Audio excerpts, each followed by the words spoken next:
네, 오늘 주신 하나님 말씀 요한복음 4장 23절 24절 말씀을 우리 한번 또 화면 보시고 우리 한 목소리로 같이 읽도록 하겠습니다. 시작. 아버지께 참되게 예배하는 자들은 영과 진리로 예배할 때가 오나니 곧 이때라. 아버지께서는 자기에게 이렇게 예배하는 자들을 찾으시느니라. 하나님은 영이시니 예배하는 자가 영과 진리로 예배할지니라. 아멘. 네, 얼마 전 저는 개인적으로는 좀 다소 충격적이면서도 신선한 우리 교계 뉴스 하나를 접하게 되었습니다. 코로나 확산으로 사회적 거리두기 2.5단계를 보내면서 안타깝게도 우리 일부 소수의 교회 행태가 많은 사람들의 비판을 받고 있는 실정이지만 목사들 스스로 예배당을 없애겠다는 그런 교회들이 나오고 있다는 것입니다. 그 중에 예를 들어서 경기 고양시에 있는 씨앗교회라는 이 교회는 4명의 공동 목사가 운영하는 교회인데 신도가 한 60명에서 70명 정도 규모 그런 교회라고 합니다. 근데 이 교회는 코로나19 초기부터 온라인 예배를 이어오다가 이번 2차 대유행 이후에 아예 새들어 살던 건물에서 나와서 그 임대료를 성도들에게 6개월간 기본소득 개념으로 되돌려주기로 결정해서 지난달 31일에 13가정 그리고 개인 7명한테 6개월 동안 그렇게 지급하기로 첫 지급이 실행됐다고 합니다. 나중에 들은 소식으로는 그중 한 3분의 1이 다시 교회로 헌금으로 들어왔다고 합니다. 저도 개인적으로는 제 스스로를 이렇게 좀 꽉 막힌 목회자, 너무 좀 보수적이고 전통적인 목회자 스타일은 아니라고 생각하고 있음에도 불구하고 저는 일단 이 소식을 들으면서 굉장히 좀 신선한 충격을 받았습니다. 지금 이 시대 이 상황 속에서 과연 교회가 왜 존재해야 되고 또 이 교회의 역할을 어떻게 이루어져야 되는가에 대해서 깊이 생각하게 하는 그런 사건인 것 같습니다. 이 씨앗교회의 결단에는 여러 가지 신학적인 또 현실적인 복합적인 의미들이 많이 연결되어 있는데 저는 오늘 그 중에서 오늘 설교 주제와 관련해서 교회의 가장 중요한 존재 이유이며 기능인 예배에 대해서 함께 살펴보기를 원합니다. 그래서 오늘 여러분과 함께 나눌 설교의 제목이 예배는 거듭난 영과 진리의 말씀으로 라는 제목으로 한번 잡아봤습니다. 아마 제가 방금 소개해드린 이 뉴스를 아마 미리 보신 분도 계실 것이고 처음 접하는 분도 계실 텐데 아마 많은 성도님들의 마음속에는 자연스러운 궁금증이 생길 수 있을 거라고 생각합니다. 교회가 약자들을 돕는 것도 정말 귀한 일이고 좋은 것이지만 예배의 장소인 교회를 통째로 아예 다 팔아버리고 완전한 그런 비대면 온라인 공동체로서의 교회로 전환하는 것이 그것이 과연 맞는 일인가? 지금이야 비대면 이 예배 이 상황 어쩔 수 없는 상황에서 우리가 임시로 할 수 없어서 이렇게 드리는 것이지 예배를 드리는 이 장소인 예배당이 사라지면 다시 정상적인 환경으로 돌아와서 예배는 어떻게 하려고 하는가? 이 예배의 구심점이 없이 교회가 존재할 수 있고 또 그런 예배 형태가 과연 성경적으로 맞는 것인가? 이러한 질문들이 다양하게 나올 수 있을 것입니다. 자, 그런데 이와 비슷한 질문이 성경에 등장합니다. 요한복음 4장 20절 말씀 잠깐 읽어드리겠습니다. 우리 조상들은 이 산에서 예배하였는데 당신들의 말은 예배할 곳이 예루살렘에 있다 하더이다. 아마 이 사마리아 여인의 이야기를 잘 아시는 분들은 아마 익숙한 구절일 텐데요. 이 구절은 예수님께서 사마리아 여인을 만나서 대화하시는 중에 사마리아 여인이 예수님께 드린 질문입니다. 이 여인은 이방인이었기 때문에 이스라엘의 하나님을 잘 알지는 못했지만 그 내면 깊은 곳에는 영적인 갈급함이 있는 사람이었습니다. 예수님께서는 그 여인의 영적인 갈망을 아시고 먼저 다가가셔서 그 우물에 물을 청하면서 말을 붙이시고는 자연스럽게 영적인 이야기를 풀어 가십니다. 여러분들이 잘 아시는 요한복음 4장 14절 말씀, 내가 주는 물을 마시는 자는 영원히 목마르지 아니하리니 내가 주는 물은 그 속에서 영생하도록 솟아나는 샘물이 되리라 라는 이 말씀은 아마 그 사마리아 여인의 입장에서는 언뜻 도대체 무슨 뜬금없이 무슨 말인가 아마 이해가 잘 되지는 않았을 것입니다. 하지만 참된 삶의 만족과 행복을 찾아 헤매는 그런 방황 속에서 벌써 6번째 남자와 동거하며 살고 있었던 이 여인에게는 그 내면 깊은 곳을 터치하고 뒤흔드는 말씀으로 다가왔을 것입니다. 저도 예수님을 본격적으로 영접하기 전에 제 가치관에 균열을 일으켰던, 제 영혼을 뒤흔들었던 말씀이 요한복음 3장 6절 말씀입니다. 육으로 난 것은 육이요 영으로 난 것은 영이며. 이게 무슨 말입니까? 산은 산이고 물은 물이다, 뭐 그런 유의 말씀인데, 저는 지금도 이 말씀을 정확하게 솔직하게 고백하면 이 말씀이 정말 뭘 의미하는지 저는 또 잘 모르겠습니다. 여러분들에게 저는 잘 강의를 못할 것 같은데, 그런데 이해는 못하는데 이 말씀이 눈에 보이는 것이 다라고 믿었던 저에게 그 연못에, 제 가치관의 연못에 큰 돌멩이 하나가 떨어진 그런 역할을 했던 것입니다. 특별히 예수님이 자신의 그런 치부, 동네 사람들에게 감추고 싶었던 자신의 동거생활, 벌써 5번째 버림받고 또 이제 이 남자만큼은 내 삶을 책임져 줄 수 있겠지, 내게 진정한 행복을 가져다 줄 수 있겠지 라고 그렇게 시행착오를 반복하며 살아왔던 그 치부까지도 이미 다 아시고 말씀하시는 것을 보면서 이 여인은 지금 이 예수라는 유대 남자가 보통 사람이 아니구나 라는 것을 깨닫고 평소에 본인이 가지고 있었던 정말 누가 이거를 좀 대답해 주면 좋을 것 같은데 라는 그 영적인 질문을 드린 것입니다.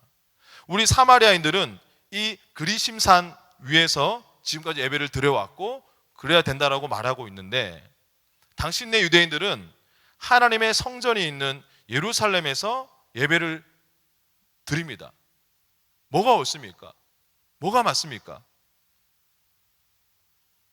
이 사마리아 여인은 하나님은 잘 몰랐지만 할 수만 있다라면 그 하나님이 받으시는 참된 예배를 드리고 싶었는데, 그 예배를 예루살렘에 직접 가서 드려야만 하는 것인지, 아니면 자신들의 조상들이 드리던 곳에서 예배를 드리는 게 맞는 것인지를 진정으로 알고 싶었던 것입니다.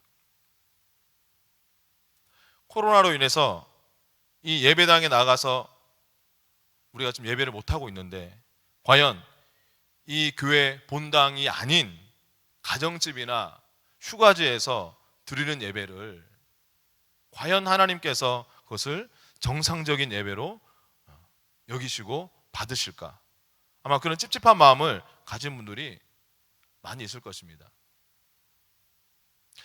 이 교회 본당에서 예배를 드려야지만 진정한 예배라고, 하나님 받으신 예배라고 굳게 믿고 있는 몇몇 목회자와 교인들은 정부의 그런 엄포에도 불구하고 우리가 벌금 내겠다, 300만 원 벌금 내겠다, 오늘 벌금 내고 대면 예배 드리겠다, 이렇게 강행하고 있는 것입니다. 여러분, 어디서 드리는 예배가, 그리고 어떤 예배가 참된 예배일까요? 이런 사마리아 여인의 질문에 예수님께서 대답하신 말씀이 바로 오늘의 설교 본문 구절입니다. 요한복음 4장 23절에서 24절 말씀, 아버지께 참되게 예배하는 자들은 영과 진리로 예배할 때가 오나니 곧 이때라. 아버지께서는 자기에게 이렇게 예배하는 자들을 찾으시느니라. 하나님은 영이시니 예배하는 자가 영과 진리로 예배할지니라. 하나님은 영이시며 그분의 형상을 따라 영적인 존재인 인간을 창조하셨습니다. 그러나 아담이 범죄함으로 말미암아 인간은 그 생명을 잃어버렸고 하나님과 교통할 수 없는 상태가 되어버리고 말았습니다. 자, 그 이후로 예수님이 이 땅에 오시기 전까지는 이 땅에서 영이신 하나님과 영으로 직접 교통할 수 있는 사람은 한 명도 없었습니다. 유대인이나 심지어 구약 성경에 나오는 위대한 선지자들조차도 마찬가지였습니다. 그런데 그것을 회복시키기 위해서 예수님께서 오셨습니다. 바로 그 예수님께서 친히 하신 말씀이신 것입니다. 이제 영이신 하나님께 영과 진리로 예배하는 참된 예배자들이 올 것이다. 그때가 이제 되었다. 그 일을 하기 위해 내가 온 것이다. 여러분, 오늘 본문에서 영과 진리로 예배한다는 말은 예수 그리스도로 말미암아 성령으로 거듭난 영과 진리의 말씀으로 예배드리는 것을 의미합니다.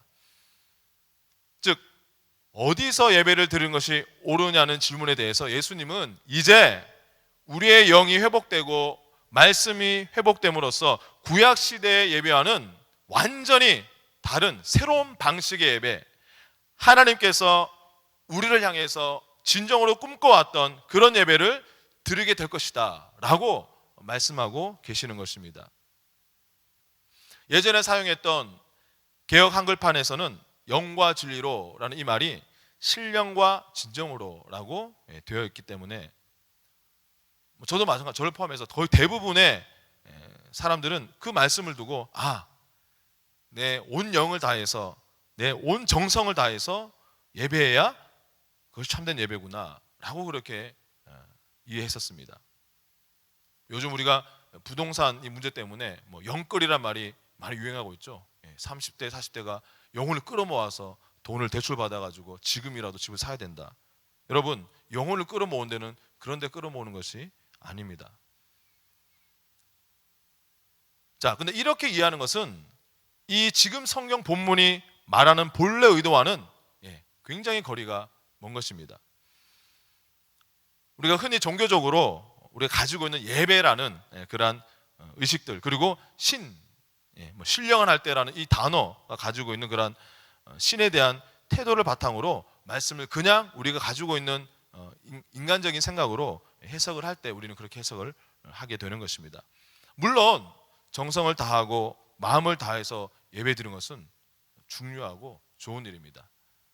그러나 오늘 본문의 말씀의 본질은 그것이 아닙니다.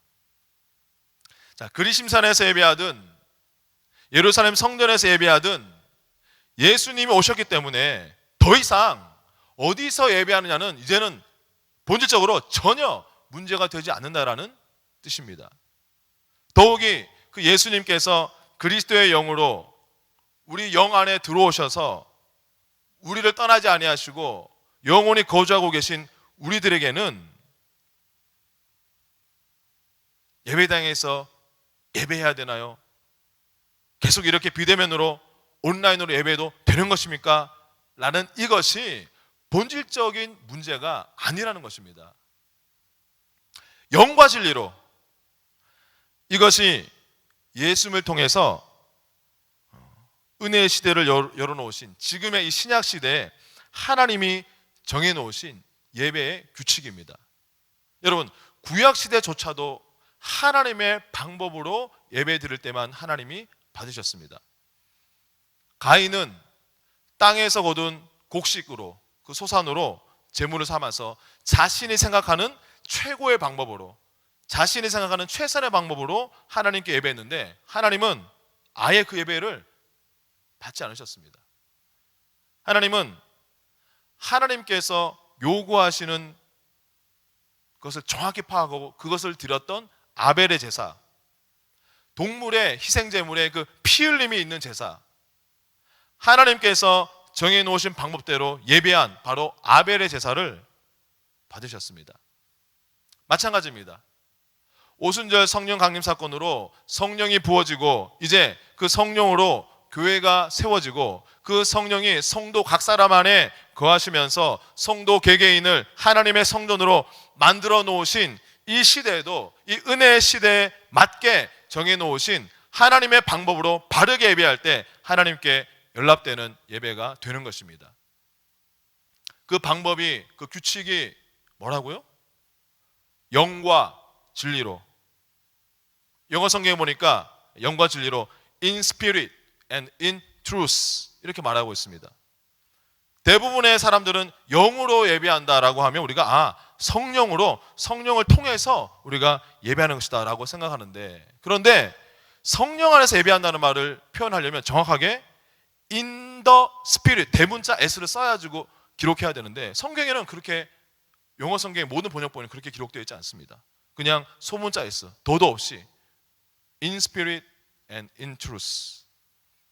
그러면 그것은 정확한, 물론 성령으로 예배 드려야지만 그것을 성령으로 예배한다는 말을 1차적으로 의미하는 것이 아니라는 것을 알 수가 있습니다. 자, 그러면 이 정확하게 말해서 신약시대 하나님이 정해놓으신 이 예배의 규칙인 영과 진리로 예배한다는 것은 무엇을 의미할까요? 자, 그것을 위해서 먼저 in truth, 진리로 예배한다는 것이 무엇인지를 먼저 한번 살펴보도록 하겠습니다. 여러분, in truth, 진리 안에서 진리로 예배한다. 자, 이것은 우리가 영어로 예배한다보다는 아마 좀 더 분명하게 우리는 알 수 있습니다. 요한복음 17장 10절에 그들을 진리로 거룩하게 하옵소서, 아버지의 말씀은 진리니이다. 요한복음 14장 6절에 예수께서 이르시되 내가 곧 길이요 진리요 생명이니. 자, 그래서 우리는 이 말씀을 통해서 뭘 알 수 있습니까?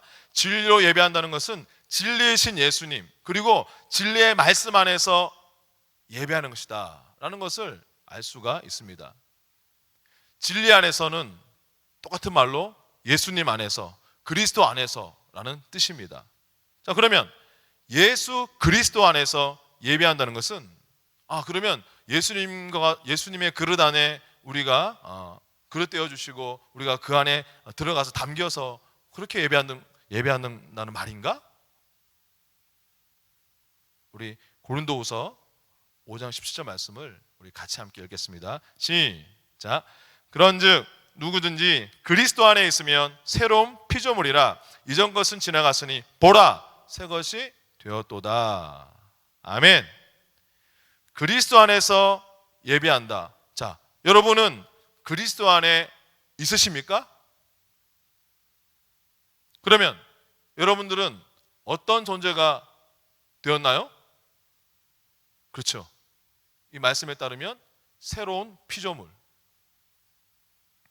이전 것, 즉 옛사람은 죽고 죄의 본성은 지나간 새로운 존재가 되었다 말씀하고 있습니다.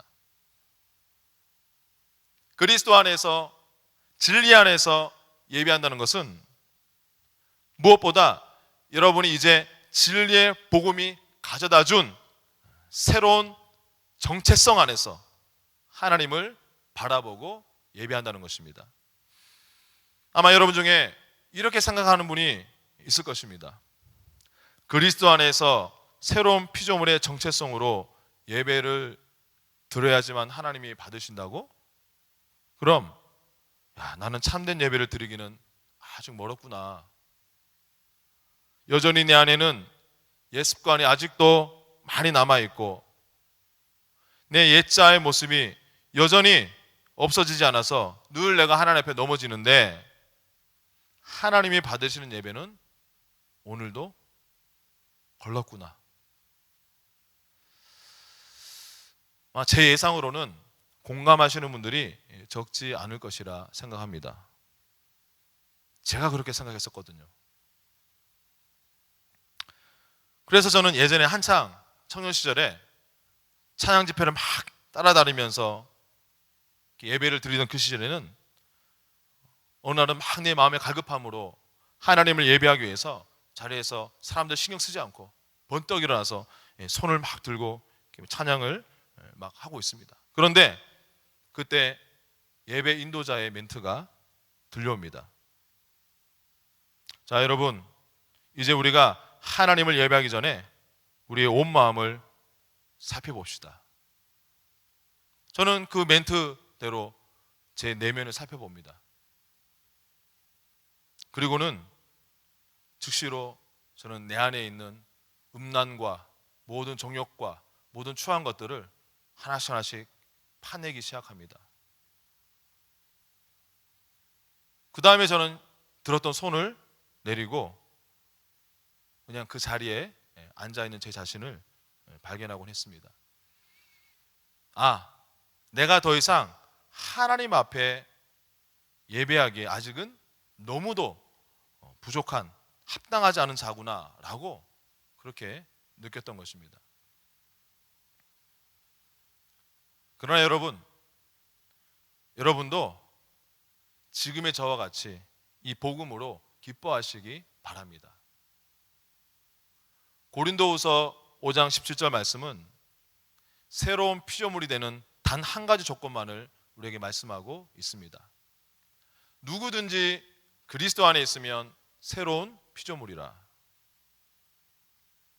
성경에서 그리스도 안에 있다는 말은 우리가 그릇에 들어있는 어떤 내용물과 같다는 것이 아니라 예수님을 믿어서 예수님과 하나 됐다는 그런 의미입니다. 요한복음 15장 5절은 나는 포도나무요 너희는 가지라 그가 내 안에 내가 그 안에 거하면 이라고 말씀합니다. 예수님이 우리 안에, 우리가 예수님 안에, 그때 관계는 하나밖에 없습니다. 하나님과 우리가 하나가 됐을 때 우리가 그렇게 표현할 수 있죠. 자, 예수님 안에 있는 것은 우리가 예수님 안에, 예수님 우리 안에 계신 것인데 바로 그 연합을 말씀하고 있는 것인데, 자, 여러분은 예수님께서 십자가에서 여러분의 죄를 대신 짊어지시고 그 죄로 인해 하나님께 대신 심판받으시고 그 죄를, 그 죄값으로 당신의 그 피를 흘리시고 우리를, 그 죄를 대속하시기 위해 죽으신 것을 믿으십니까? 여러분은 예수님께서 부활하시기 전 무덤에 계실 때 죽음을 통해서만 내려갈 수 있는 그 음부로 내려가셔서 죽음의 권세 잡은 자 마귀를 정복하시고 3일 만에 부활하신 것을 믿으십니까? 그것이 바로 예수님을 믿고 예수님 안에 거한다는 뜻입니다. 자, 그것을 믿으시는 여러분들은 그리스도 안에서 새로운 피조물이십니다.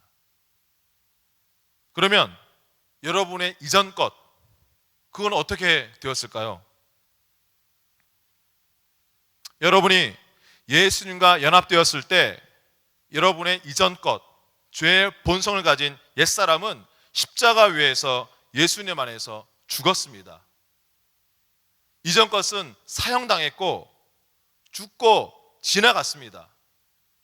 그 대신 여러분은 부활하신 예수님을 통해서 부활의 새 생명을 받았습니다. 여러분이 예수님을 영접했을 때 여러분이 깨닫든 깨닫지 못하든 여러분은 부활하신 예수님이 가지고 계신 그 새 생명을 받아서 다시 태어났습니다. 성경은 이것을 거듭났다라고 born again 했다라고 표현합니다. 여러분 안에 있는 지금의 그 생명은 옛 생명에 하나님의 생명이 결합된 것이 아닙니다.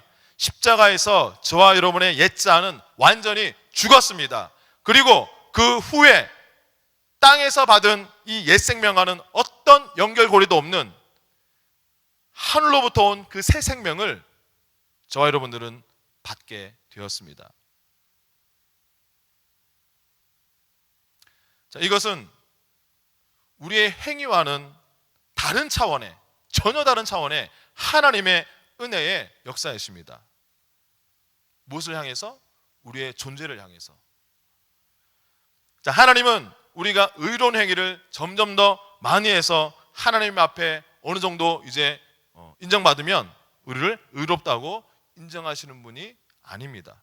하나님의 방법은 저와 여러분에게 예수님을 통해서 하나님의 새 생명 그리고 하나님의 의를 선물로 주시고 새롭게 태어나게 하시고 난 그 다음에 형선아, 너는 이제 새로운 피조물이고 의를 향할 수 있는 능력인 하나님의 의를 소유한 하나님의 자녀가 되었단다. 너는 포도나무 되시는 예수님, 그 줄기의 생명과 같은 생명이 네 안에 흐르고 있는 나의 가지가 되었기 때문에 너는 이제 나의 열매를 맺을 수 있게 되었어. 이제 나의 뜻을 한번 행해보렴. 내가 보혜사 성령을 내 안에 부어주었으니 성령을 의지하거라. 그러면 성령이 너를 의의 길로 걸어가도록 도와줄 것이란다. 이것이 바로 하나님의 방법입니다. 예수님을 이 땅에 보내시고 난 다음에 하나님께서 이 땅에 당신의 자녀들에게 원하시는 예배는 영과 진리로 in spirit and in truth, 그것으로 예배하는 것입니다.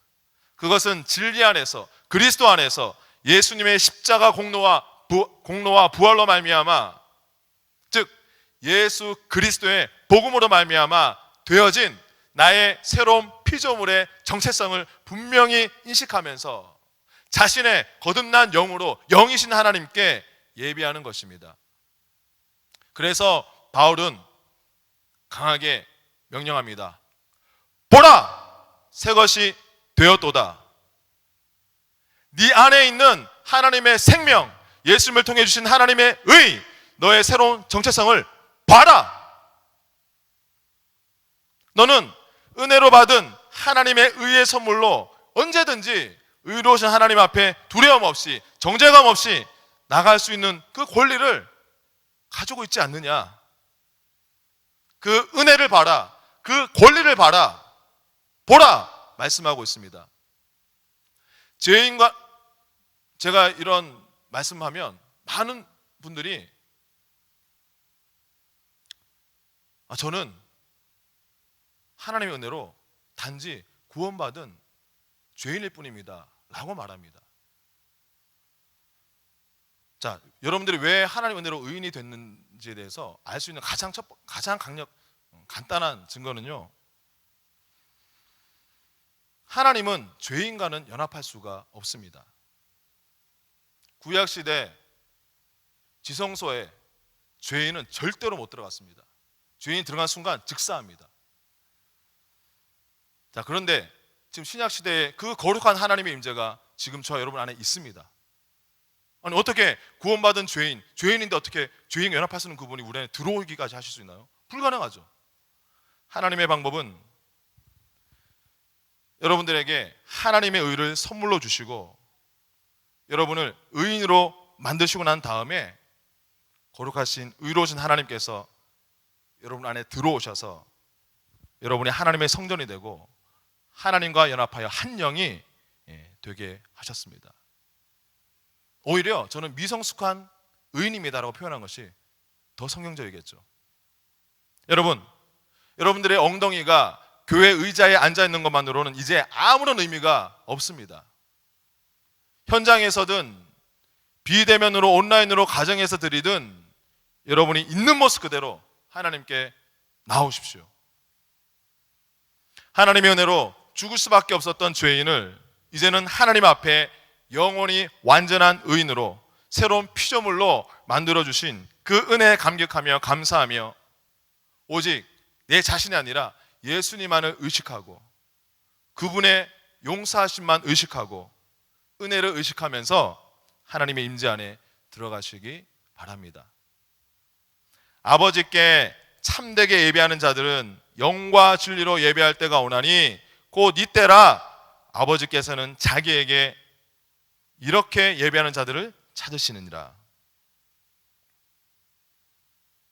예수님을 보내셔서 은혜의 시대를 살게 하신 하나님은 지금 이 순간 예수님을 믿고 성령으로 거듭난 영과 복음의 진리 안에서 예배하는 자들을 찾고 계신다고 말씀하고 있습니다. 그 하나님 아버지의 마음은 어떤 마음일까요? 내가 내 아들까지 포기하면서 내가 그렇게 대가지불하면서 내가 만들어 놓은 이 은혜, 이 은혜 안에서 예배하는 자, 그 은혜로 말미암아 하나님의 자녀가 된 것을 분명하게 확신하고 인식하고 그것을 감사하면서 하나님께 나오는 자, 그런 하나님의 자녀들을 하나님 아버지께서는 기다리고 계신다 말씀하고 있습니다.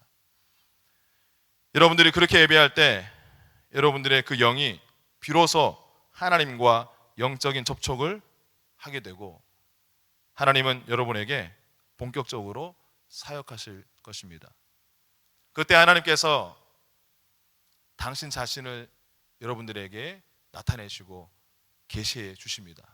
여러분은 그때 그분의 음성을 들을 수 있습니다. 현장이 오픈돼서 교회 이 본당에서 예배를 드리든지 아니면 여러분들의 골방에서 예배를 드리든지 아니면 내가 차 안에서 운전하면서 방언으로 기도하며 찬양하며 예배하든지 영과 진리로 주님을 예배하십시오. 하나님께서 기뻐하시며 영광 받으실 것입니다. 그리고 예수님께서 이렇게 말씀하시는 것을 듣게 될 것입니다. 너는 내 안에서 안전하다. 내가 네 안에서 함께하니 두려워 말고 담대하거라. 너의 회복이 임했다. 너의 공급이 바로 여기 있단다. 너는 치유되었다. 너는 온전케 되었다. 내가 다 이루었다.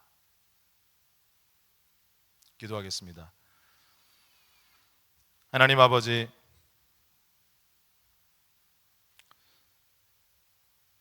이 코로나 시대